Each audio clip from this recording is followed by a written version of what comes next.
The two top teams in the NBA face off tonight on ESPN when Giannis and the Bucks visit LeBron and the Lakers. Milwaukee has a nice cushion for home court advantage throughout the playoffs. So, Max, who is the greater lock for the finals? Is it the Bucks or the Lake Show? The Bucks. I mean, I think the Bucks, not only forget about the weaker conference. The East has come up in the world. They're still a weaker conference. But I think the Bucks are getting to the finals. I don't think the Lakers are getting to the finals. I think there's a team in their building that's better than them. I think the Clippers are better than the Lakers. I think they will stop the Lakers if both teams get to the Western Conference Finals. I know the Clippers will be there.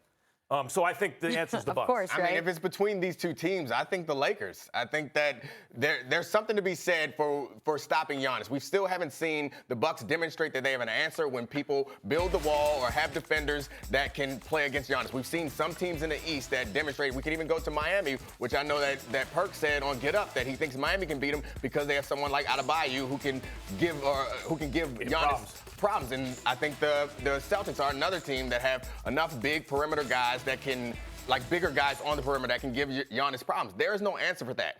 I don't think that there is an answer necessarily. I think the Clippers are better than the Lakers, but I could see the Lakers winning that more likely than I could see the Bucks getting through all those teams on the East, not to mention how well the Raptors are playing right now. See, I think the Bucks are more dependent on how the bracket shakes out because Milwaukee's going to have trouble, and you saw this in this game the other night with Miami without a bio guard and Giannis. If you got a dude that's quick enough to stay with him on the perimeter but strong enough that Giannis can't just duck his shoulder and move it out the way, that's when that whole thing falls apart. That's what Toronto had in Kawhi Leonard more than anything else, was somebody who was strong enough to deal with Giannis. Now, who in the East can do that? Miami has demonstrated that they are a team that can do that. Philly would be an interesting one if they're healthy because they don't necessarily have the perimeter guy, but they got Embiid owning the paint, and then that becomes a shutdown situation. If healthy, Philly's the biggest problem matchup-wise. Well, yeah, and Philly's biggest problem for himself is obviously Philly, right? Yeah. But if you go through this, Boston would be an interesting one because I think they got enough guys that they can throw at him, and they got enough guys that can get their own shots. In the West, I think we're really just talking about the Clippers when it comes to the Lakers, and I wonder physically what the Clippers are going to be at the end of the year. Their best player is a dude where it's not about load management as much as maintaining a knee that clearly has a problem. Yeah, health could be an issue for the Clippers. When I look at the Bucks, really what it comes down for me, and this could, I mean, to win the whole thing, do they have a guy who can get his own shot? Because that's not Giannis as much as people think it is. And Bledsoe was a guy last year who came up small. But just think about Lowry with the Raptors, right? How many times we felt that about him until that wasn't the case? You know, like, that was really the difference is Kawhi had a crime partner who could actually do it at times. If that could be Bledsoe, then the Bucks can win the whole thing. Yeah, I don't know exactly how much partnering Kyle Lowry was really doing there. That was definitely Kawhi in the squad, and Lowry, like, Lowry had some big games. I mean, he's like Jermaine Jackson, right? And Jermaine Jackson is a very talented young man. Don't get me wrong. I'm saying he's a very talented young man, but the group that is led by Jermaine Jackson, they ain't hit number one, baby. No, not led. No, but you need a crime partner, a credible crime partner. So the thing for me with Toronto, the question I have with Toronto is about Siakam, but with Middleton, I would have said that 1 year ago about Middleton. Middleton this year looks like an entirely different player in that regard. He looks like a dude that you can give the ball to, and he can go out there and get shots. The concern with Bledsoe is not that he comes up small, it's that he is small. I'm not saying Middleton can't do it, like, as a good player. He is an all-star caliber player. I mean, they need another guy who can get his own shot. And my point about Bledsoe is just because in the past he's come up small doesn't mean it's destined to be that way forever. But the best thing for Middleton I'm saying is, I think you're not giving him enough credit. I think at this point in his career, he is the guy that can get his own shot. And damn it, he has to be, because if he's not,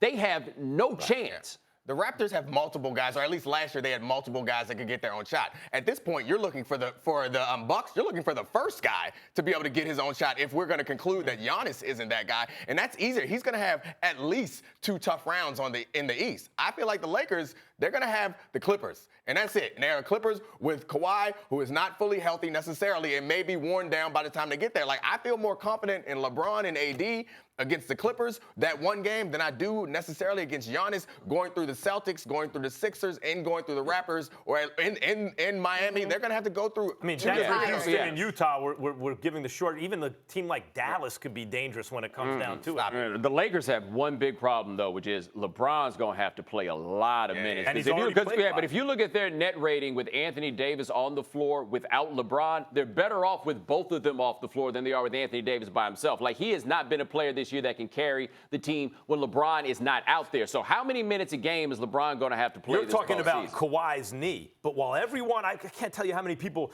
in the old days, the stars couldn't do what Kawhi's doing. Like, that's not the Clippers' business is try to win a championship. Right. They've been load managing Kawhi the whole time. LeBron reminds me more of Steph when they were chasing 73 wins. He was determined to have a great regular season. I have more confidence Kawhi will be okay But in they the playoffs. can't win games without him out there. Is the that's problem. right. They load managed Kawhi last year. He played well in the finals, but he was still limping around. Like, it wasn't like he skipped all of the. How'd that work out? No. I mean, they won a championship, but I'm saying this is a year later. Hey, guys, this I ain't want to about get to being our soft. Twitter poll because this was a big debate here at the desk. We had over 20,000 votes for this one. The question was, how big a threat is LeBron to MJ's GOAT status? The options were 0 or big threat. 54% said 0 threat. 46% said big threat. I mean, I think he's a threat. I think it's nonsense to say that he's no threat. I mean, if he wins another That's a championship. lopsided vote for 0 because there's only 2 options. If you had like a little threat, it would siphon off votes from big threat.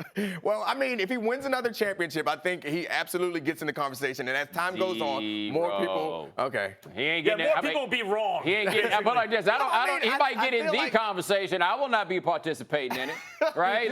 You have fun with it. LeBron is going to be known as the second greatest player of all time. He'll pass Kareem or Bill Russell or whomever you like in number 2 spot. Jordan's obviously the GOAT. Thanks for watching ESPN on YouTube. For more sports highlights and analysis, be sure to download the ESPN app. And for live streaming sports and premium content, subscribe to ESPN+.